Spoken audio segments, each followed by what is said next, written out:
This has never been just a football match. It's a story of injustice, of redemption, and of two giants who created one of football's most bitter rivalries in the fires of the Champions League. This is the story of how Barcelona and Chelsea became enemies on Europe's biggest stage. In European football, some games are bigger than the 90 minutes. They become sagas full of drama, controversy, and unforgettable genius. And maybe no rivalry captures that better than Barcelona versus Chelsea.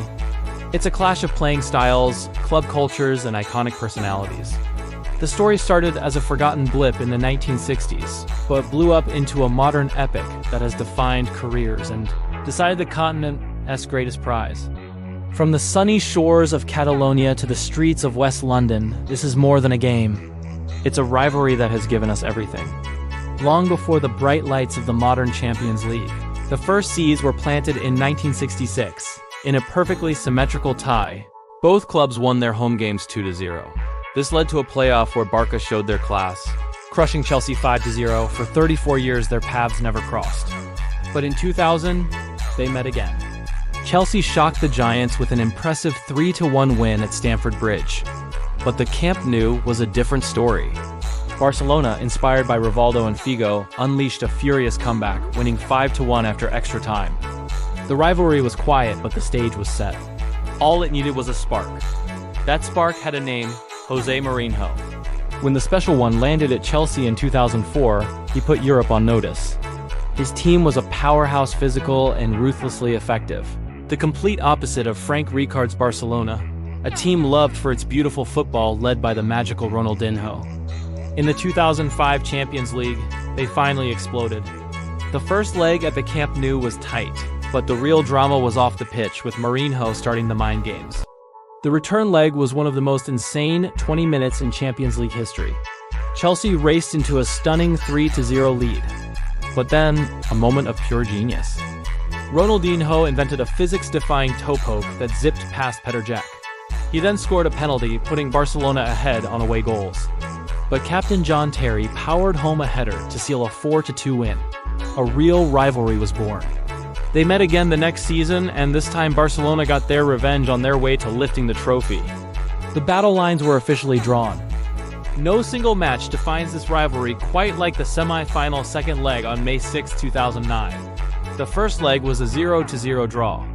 Back at Stamford Bridge, Michael Essien hit a jaw-dropping volley to give Chelsea the lead. But the story of this game was the referee, Tom Henning Vervreeb. Over and over, Chelsea's players screamed for penalties. A challenge on Malouda, a tug on Drogba, a blatant handball by Piqué. At least 4 credible penalty appeals were waved away. Frustration turned to pure rage. Then, in the 3rd minute of stoppage time, the unthinkable happened. The ball fell to Andres Iniesta at the edge of the box.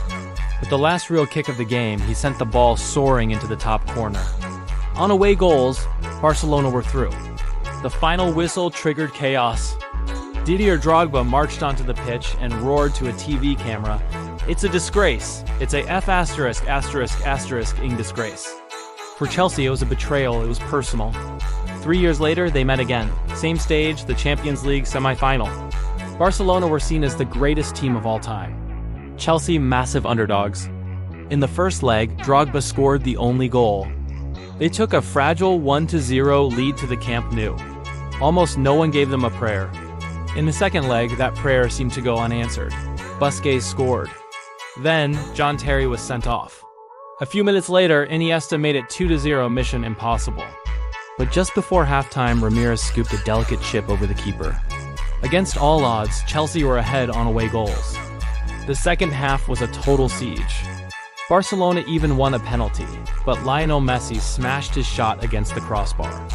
As the clock ticked into stoppage time, the ball was cleared and fell to Fernando Torres.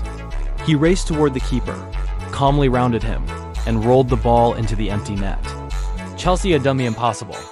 They had their redemption. After the drama of 2012, the rivalry cooled off. The teams didn't meet again until 2018. This time the story was about one man. Lionel Messi had famously never scored against Chelsea. In the first leg, he finally broke his duck to secure a 1-1 draw. Back at the Camp Nou, he was unstoppable, scoring 2 more to bring up his 100th Champions League goal. And that brings us to today. On November 25, 2025, Chelsea and Barcelona meet again. It's a new generation of players, but you can be sure the weight of all that history will be felt on the pitch. From a forgotten cup match to the biggest stage in modern football, the Barcelona-Chelsea rivalry became a true European saga. It's a story defined by its epic contrasts: tiki-taka versus pragmatism, perceived injustice versus improbable redemption, Messi's magic versus Drogba's warrior spirit. The names and faces have changed, but whenever these two giants meet, the football world stops and watches, because we all know another unforgettable chapter is about to be written. What's your favorite moment from this incredible rivalry? Let me know in the comments below, and if you enjoyed this trip through one of football's greatest feuds, make sure you subscribe for more stories. Thanks for watching.